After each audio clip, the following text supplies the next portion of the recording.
প্রথমেই বলি যে আজকে আমি আবার কিছুদিন পর ফেসবুকে এলাম। তার উদ্দেশ্য কারণ হচ্ছে পশ্চিমবঙ্গে আজকে একটা ফুডের পরীক্ষা হয়েছে। সবচেয়ে দুঃখ লাগে যে ফুডের পরীক্ষা হয়ে দেখা যাচ্ছে বাঁকুড়ার কাঞ্চনপুরে সেখানে প্রশ্নপত্র নিয়ে হচ্ছে উত্তরপত্র চলে এসছে। কোনো জায়গায় দেখা যাচ্ছে যে ইন্টারভিউ লেটার চলে এসছে।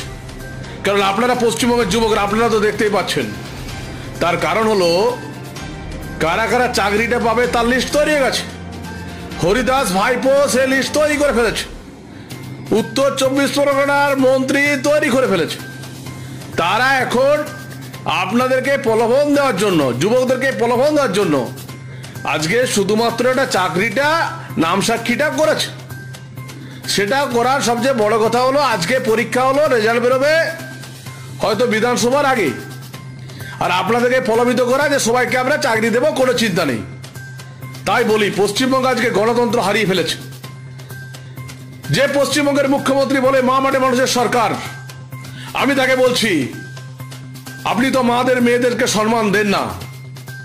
মাটি বালি তো বিক্রি করে দিয়েছেন, মাটি বালি কয়লা বিক্রি করে দিয়েছেন, মানুষের গণতন্ত্র হত্যা করেছেন। আপনার নিজের গণতন্ত্র পশ্চিমবঙ্গে রাখেননি, আর আপনি বলছেন ভারতবর্ষের গণতন্ত্রের কথা। ভারতবর্ষের গণতন্ত্র টিকে আছে বলেই আজকে এখনো পশ্চিমবাংলায় 356 জারি হয়নি। পশ্চিমবাংলায় এখনো রাষ্ট্রপতি শাসন হয়নি। আমি তো মনে করি পশ্চিমবঙ্গে ইমিডিয়েট রাষ্ট্রপতি শাসন করা দরকার। পশ্চিমবঙ্গের মানুষ এর জবাব দেবে। আপনি 15টা সিটও পাবেন না।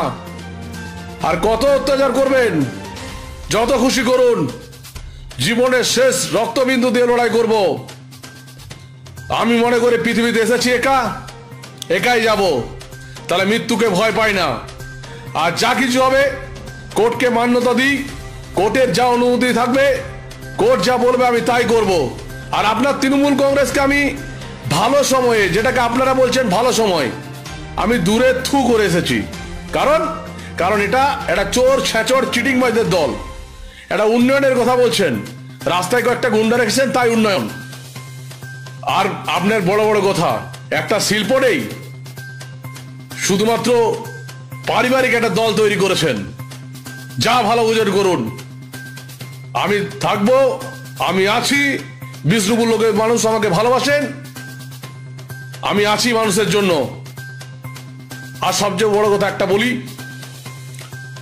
বাঁকুড়ায় প্রতিদিন 30 লক্ষ টাকা কালেকশন হচ্ছে। বিষ্ণুপুরের এসডিপিও সুকমল সেই তোলাটা তুলছে প্রতি গাড়ি 1000 টাকা। সেটা কার কাছে যাচ্ছে? ভাইপো হরিদাসের কাছে। সব তথ্য আছে আমার কাছে।